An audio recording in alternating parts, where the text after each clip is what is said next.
So I've had my M3 for coming up to almost 3 years now, and I've absolutely loved every single minute with it. Now, just to answer the couple questions that have popped into your head straight away. One, why am I sitting in my office recording this video and not in my car or around my car? Well, I did do that and I did record it. However, long story short, the sound was terrible and I didn't want to put that content out. I wasn't happy with it, so I've just decided to re-record the whole thing. Secondly, why are you doing a review of the M3 now? It's been out for almost 6 years. Well, one, I think the price point that they're reaching now in the market make them much more attainable, and they're becoming extremely popular from what I'm seeing online. People are really looking for these cars. And one thing that may be adding to those is, with the G80 platform, with the new grille, some people are not taking to those. People are really looking into what they can get into, a really high-spec old M3 maybe, especially if they're looking to modify their car and they want a platform to modify. I think this is one of the best platforms you can modify. This is just a car guy, an amateur enthusiast, if you will, someone who loves cars, just giving my view on, I guess, each aspect of the car and my opinion on the car, really. If you're interested, it's something that when I'm looking for a car, yes, I look at all the journalist reviews and all the professionals, but then I just want to hear from an owner, just their opinion on the car, them talking through the car. So that's what this video is. And due to owning it for such a long time and driving it in such varied environments, I think it'll be pretty cool to give my ownership experience with the car. So the first question that I had, M3 or M4? When I went to the garage, the BMW garage, I was actually going to buy an M4. The M4 was always the one because I always used to love the E92 M3. So in my head, I was going through the dilemma of, do I get an M3 or do I get an M4? And it just so happened at the garage that they actually had both of them in stock at the same time. And they were both within £1,000 of each other. So it was a no-brainer to try both out.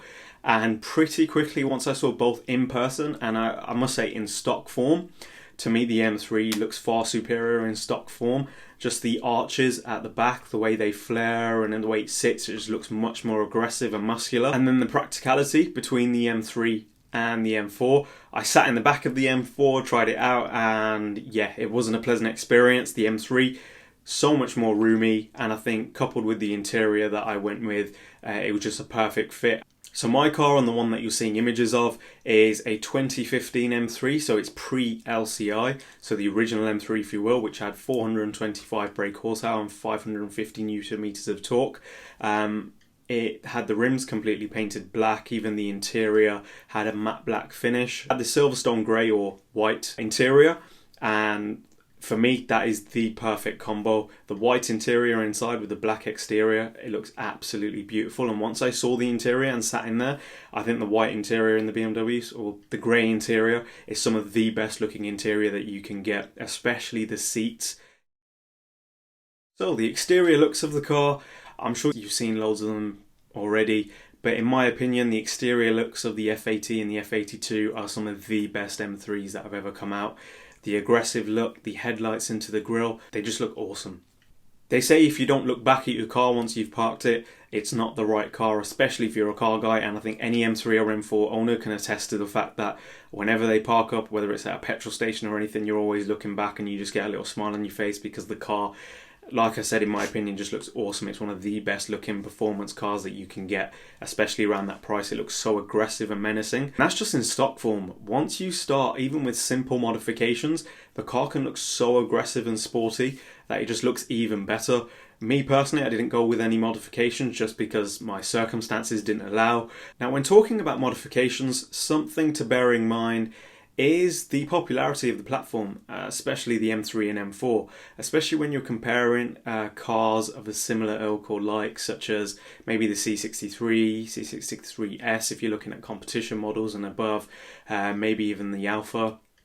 One thing with this platform is it's extremely popular, so there's a lot of modifications that you can do to the exterior.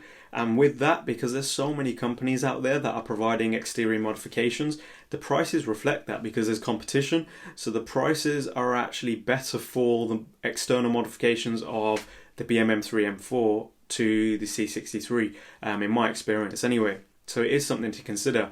Another thing, as well as price and there being so much competition, there's so much variety in terms of the types of modification. So when it comes to a splitter or a diffuser or side skirts, there's so many different options, not just the standard OEM look, but there's so many people, even to this year or last year, bringing out brand new products just because the popularity is there.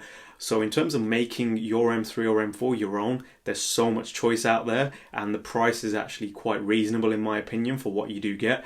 So I think, especially if you're stepping up from a hot hatch or getting a car that you really do want to modify slightly exteriorly, I'm not even sure if that's a word, but if you want to modify the exterior, this platform is just perfect for that. Now the interior. So a lot of people like to bash on the interior of the BMW just because it's not as fancy. In my opinion, it isn't as the C63, for example, especially the center console and the buttons, the more luxury feel, if you would, and the look of those items. However, one opinion, I don't like the whole iPad center console thing for the infotainment system. I much prefer that in the M3 and M4. And in terms of the buttons and the center console, to me, it's perfectly fine for the car it is. It still feels extremely high quality and well made. Rarely does anything around that area break. Everything's angled and easy for the driver to access. The infotainment system's angled slightly towards the driver as well. And at the time, I think from 2015 to 2019, the infotainment systems in BMWs were the best. Other brands are catching up now, so it's not as clear cut. But the infotainment system in these BMWs M3s and M4s was just perfect. Super easy to use, super quick. You also have bits of leather, even when you don't spec the extended leather option and an extended dash. There's bits of leather around the interior, such as the door cards, which just make it much more premium feeling. The center console, the armrests on each side on the door and the center console, the leather's really high quality. And then we get onto the seats, the leather and the look of the seats. I think these seats, these M seats, are some of the best. The competition seats are even better. I think for that generation, even the G80 platform, I think the seats that are in there are just absolutely awesome. The seats are as comfortable as you need them to be for a performance car. Now, it's not the most comfortable. My 3 Series I had before this was more comfortable. It was a more comfortable ride. But if you're looking for comfort, you shouldn't be going for this car. In my opinion, the seats are more than comfortable enough. I've done road trips of 5 to 6 hours and I've been completely fine in the car. I don't have any back problems or anything, but for me, they're comfortable enough for road trips and journeys as well. At the end of the day, it is a performance car, so the seats do need to be as supportive as possible. And with the lumbar support and all the seat options that you can do, they are super supportive.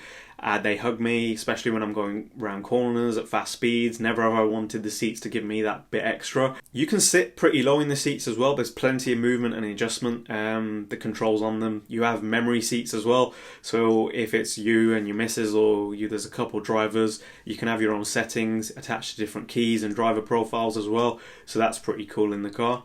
And this being the M3, there's 3 additional seats at the back, which are, again, comfortable enough. It's not a Rolls Royce, it's not a 5 Series, it's not something that you're going to waft along in.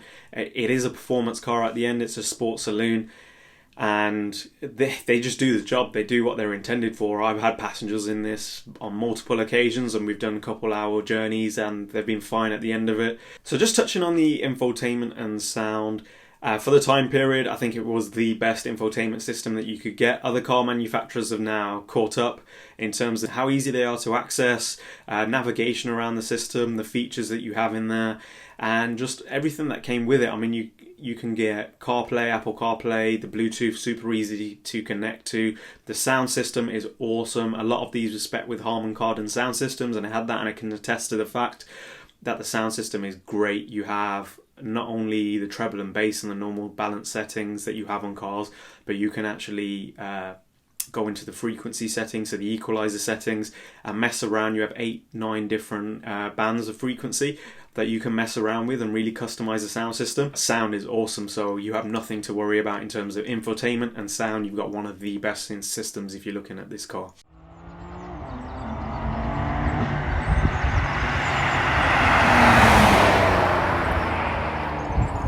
So my opinion on the driving experience itself, getting into that, the driving experience and the engine. For me, 425 horsepower and 550 newton meters of torque in the original M3 is more than enough. The competition models, if you're looking at those, got an extra bump of 25 horsepower. And for me, the power is perfect in those. Going anything more it's almost too much for the public road. Yes, I know you get supercars that have way more horsepower, but for this, within a couple seconds, you're already the fastest car on the road.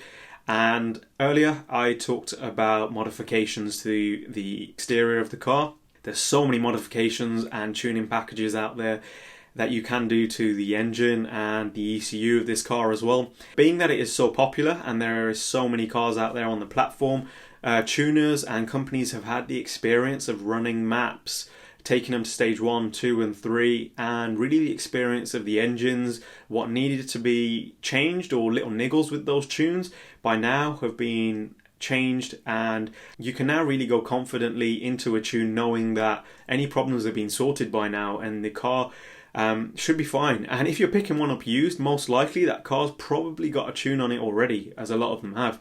So if anything, it's just making sure that it's not a bad one. But there's so many options again, because it's so popular with this car, the price of tunes on these are, for the car it is, I think are reasonable as well. Now when you step into the car and you drive it, and when you're stepping into the seat, and if you've been in other high-end German performance cars, you kind of know this feeling. You get this with all of them, and I think heaviness of how heavy these cars are and how well built they are comes into play. But it almost feels like you're stepping into a cockpit. It's an experience each time. You feel the car feels solid. It feels like a beast, especially when you take off in these things. And I feel like I get the same feeling from these M3s, M4, C63s. They feel like beasts. When you put your foot down, the engine at the front raises a bit. You feel like you're in a solid, well-built car. And that feeling you get the first time is stepping into one of these cars is absolutely awesome. And then coupled with the feeling when you hear the roar of the engine and sound, it's just an awesome experience. And when you're a car guy and you experience that, you just want to experience it again and again and again. So that's why me driving this almost 30,000 miles, I can say that I had an absolute blast in those 30,000 miles driving this car. And I drove through motorways, A roads, B roads, and this car is just super capable in every single scenario. It has cruise control, etc., and driver aids such as lane assist for those boring drives on motorways. And it does the job. It's great, it's comfortable enough. You have the power for instant overtakes if you need to as well. Even when you're going at 70 miles per hour, I found if I need to overtake someone and I can get the power and speed pretty quickly. And then the A roads and B roads, it just handles so well. The driving experience is awesome. I mean, the handling that I had on the A roads going through this, now I'm by no means a great driver. I'm probably just above average, and part of it's probably from owning this car and experiencing this car. Now, if you're probably too enthusiastic, the car will rein you in with traction control on. The traction control on this car is awesome. So if you are beyond your limit, or the car thinks you're going beyond the limit, the car will pull you in and save you. There's been a couple times, especially when I first got the car and I wasn't used to the power. So I was coming from a 3 Series to this, 180 horsepower to 425 plus. I think it was on the second day of ownership, I was going all the way around a roundabout in Sport Plus, planted my foot down, and I almost lost control of the car. Traction control saved me. But even without the traction control off, once I became more comfortable with the car, going through A roads, the car just dives into corners. You'll find it handles so well, and its grips to the road. I am running Michelin Pilot Sport 4S's, but the experience in the car, even going at high speeds through these national speed roads and corners, as you're flowing through the corners, the car almost just dives into the corner. It doesn't just turn with the corner. It plants itself and goes through the corner, and it feels awesome when you experience that. Now that's just my experience on normal roads, but if you look on YouTube, there's plenty of times of people taking their M3 and M4 around the Nürburgring and setting crazy times, even the car from stock. I mean, that just shows you how capable the car is. So for the driving that you'll be doing on public roads, trust me, it's more than enough. And the traction control really makes it difficult for a driver to lose control. If they have the traction control on and they still lose control, then something seriously went wrong in that car, because the driver aids in it are pretty good. Talking of losing control, when I first got the car, I did really experience the acceleration and the way the car accelerates, especially in low gears. It's extremely spiky, the power delivery, so it is something to get used to. But once you get used to it, I think it's pretty manageable and perfect. But like I said, yeah, first off, it is pretty spiky. It wants to deliver all the power at once, so it's not the best at smooth power delivery. But once you get used to it, and a lot of the tunes really fix this, or if you get the car coded or anything. Now with handling, it's worth mentioning the suspension. The suspension has three modes. It has your efficient or comfort mode, which is the first setting, Sport and Sport Plus. Now in comfort, again, it's not as comfortable as a 5 or a normal 3 Series, but it's comfortable enough for town city driving. Comfort's fine.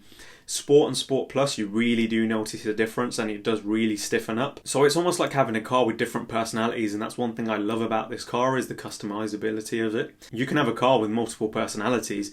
And talking about the adjustment of the suspension, you can also adjust the steering wheel, the weighting and feel of the steering wheel, how responsive the steering feel is, the gearing, so the transmission speed, how quickly it's going to change through gears, is it going to keep you in the gear, how long it's going to hold in the gear, and also the engine itself.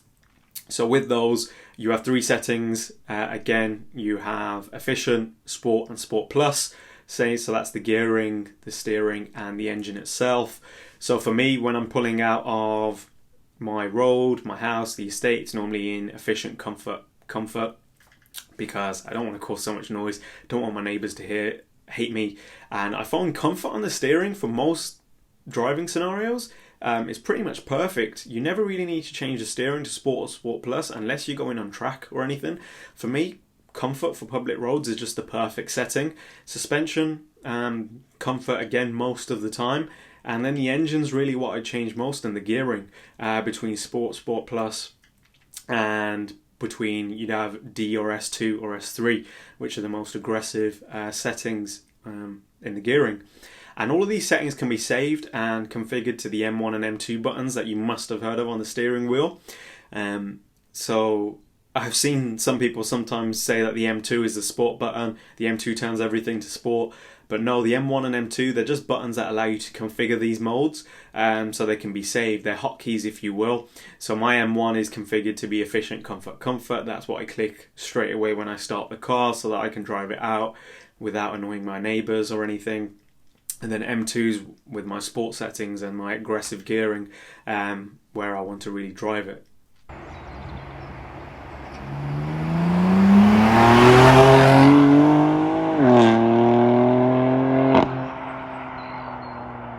The sound of the M3 and the M4 platform as stock isn't the best. The competition exhaust is a welcome addition, so if you can get on with that, I definitely would. But from stock, it's not the best sounding. It's very low in my opinion and grumbly, and I'll overlay a few clips. You can make your own opinion.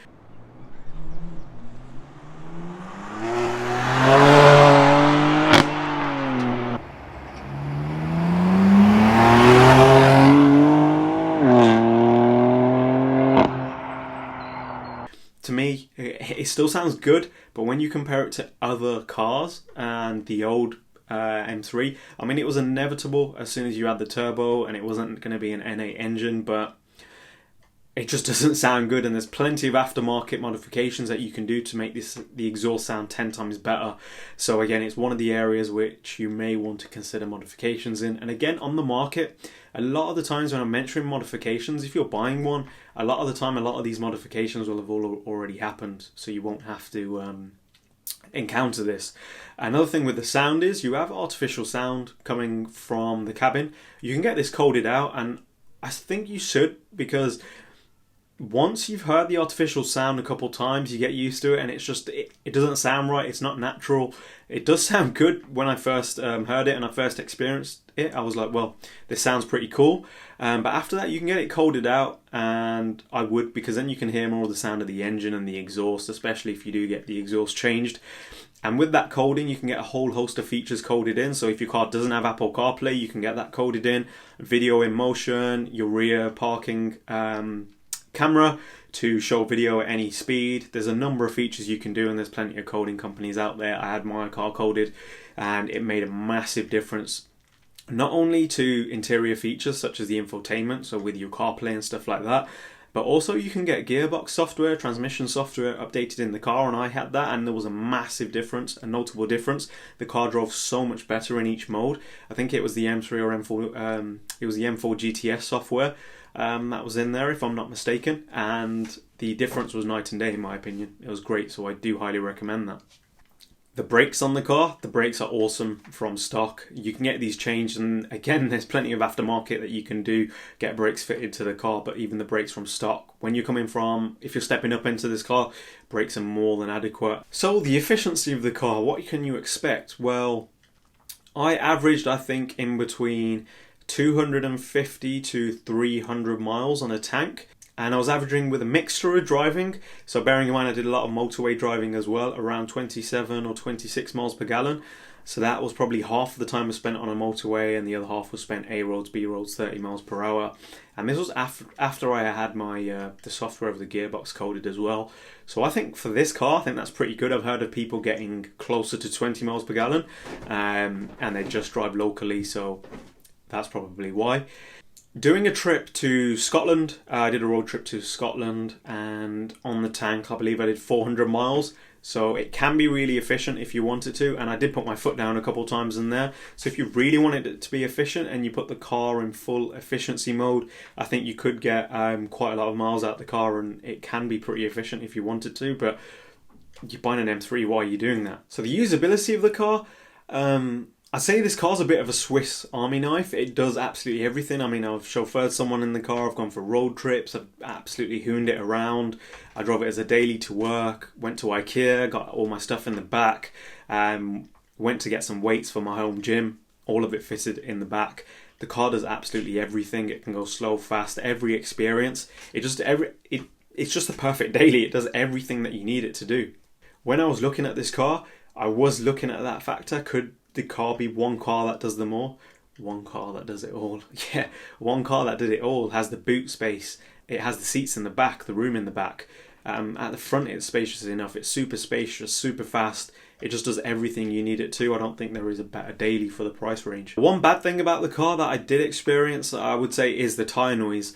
With the tyres being so large, the tyre noise can be heard, and it is quite loud at times, but that's where the Harman Kardon sound system comes in, and it can drown it out. Then coming on to reliability, in the almost 3 years and 30,000 miles that I've done, I've pretty much had no issues, just in regular service and MOT intervals.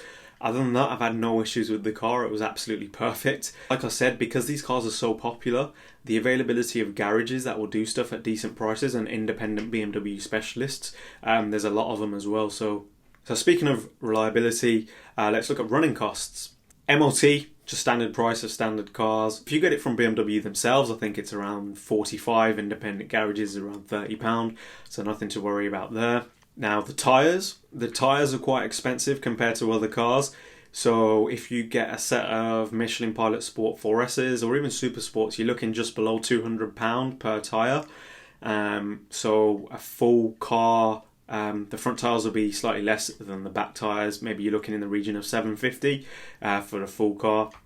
But it depends how you drive it, really. If you look after your tyres, you're going to be fine. If you're burning through tyres at a high rate, then yeah, it's going to be quite a big cost replacing your rear tyres all the time. It'll be in the region of £400 to replace them. Fuel, the tank takes about £75 worth of V-Power, depending on where you are in the country. So a full tank, £75, and that will get you anywhere in the region of, if you're doing a mixture of driving, 250 to 300 miles on the tank before you fill up again.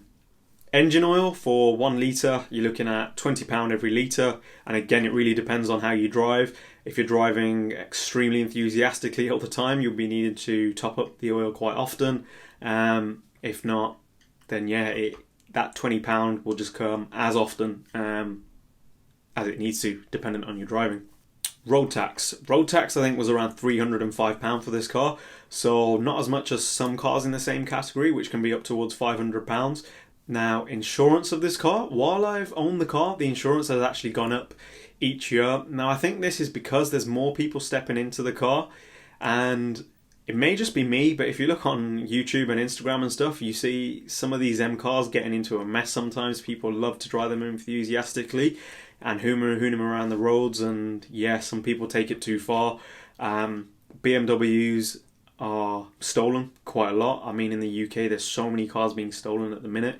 So with those factors, insurance can be quite a lot. Just to give you an idea, on a normal car in my area, I was looking around maybe 500-ish, but on this car I was looking prices 1500 and above just because of the car it is. I can get a more expensive car and my insurance will be cheap just because it's more rare and there's less thefts or crashes with these type of cars. M cars on insurance, they just do tend to be expensive. So the biggest cost is probably going to be your insurance when it comes to running costs yearly. It will be insurance. Servicing of the car, standard servicing prices. BMWs will charge more than independent garages. With brake fluid changes or oil changes, you're looking in the maybe 150, I think my last one was, and again it will be cheaper at independent garages. So with the thefts and increased theft, security is advised. So if you're not getting one with a ghost immobilizer or anything already, the cheapest security option I'd probably advise is a disc lock for £100 just as a deterrent. If they really want to get at it, they probably could, but in my experience a deterrent is better than nothing. And at £100, a disc lock is worth it in my opinion. Anything above that, if you're looking at immobilizers and stuff, you'll be looking in the region of £400 to £500, maybe more. If you're going for more an advanced system like a Pandora or a Metatrack or something, then you're going to be paying 700 or above most likely. So if anybody has any queries on any costs or more information about the car, just hit me up and yeah, I'll be happy to advise you. That was just my view on the car, my view on certain points of the car. I probably didn't cover everything. It's just what came to mind while I was recording this video and whilst I was looking at the car and thinking of my ownership over the past 3 years. I'm not saying that they're cheap, but for the car, the performance and what they deliver on, I think these are a bargain. And I think they're well positioned in the market now. So if you are looking, I'd just say just get the car. You will not regret it in terms of the drive, the usability. This car just ticks all the boxes. I might be a fanboy, but my experience with this, I've just absolutely loved the car. So I'd just like to, yeah, I'm just putting that across on camera. It's not everybody's cup of tea, but yeah, for me it was the perfect car. And on top of that, it's an M car. It's a performance car. It's a serious car. If you're looking into it, just get it. If you can stretch to a competition model as well, I definitely would. From experiencing, I only had a short drive in there, but I've also heard more and more reviews on the comparison between the competition and the old one. Dependent on the spec, if you could get a 2015 model with a better spec, I'd get that. But if you could get a competition model with a similar spec, I'd definitely get it, as it does drive better. It's just a more well put together. It's got a bit more power. The power delivery is slightly better on it. The gearing, it's just a much better car. If you're going to be into heavily modifying the engine and stuff, then it doesn't really matter. I'd probably say go for whichever has the best interior. But yeah, for me, this is the best car I've owned to date. It did everything I needed to. And to be honest, if funds ever permitted, I wouldn't be surprised if I bought this car back and had another car like this in my garage. I'd probably love to have this with EVs and stuff in the future. I'm not sure what's going to happen, but if there was an opportunity to own this car again, I'd do it at a drop of a hat. Look, if you're looking to buy one, just buy one. That's all I'm going to say. You will not regret it. It's just one car that does it all. So I hope you enjoyed the video. If you're still here and you stuck around, thank you very much. If you could leave a like, it really helps the video on my channel. I'm on a small channel. And if you haven't already, subscribe for more automotive content coming up. I am planning on releasing, I guess, more content out of the office. This was just because my footage was terrible. But I am planning on releasing more in the coming weeks. So yeah, catch you soon.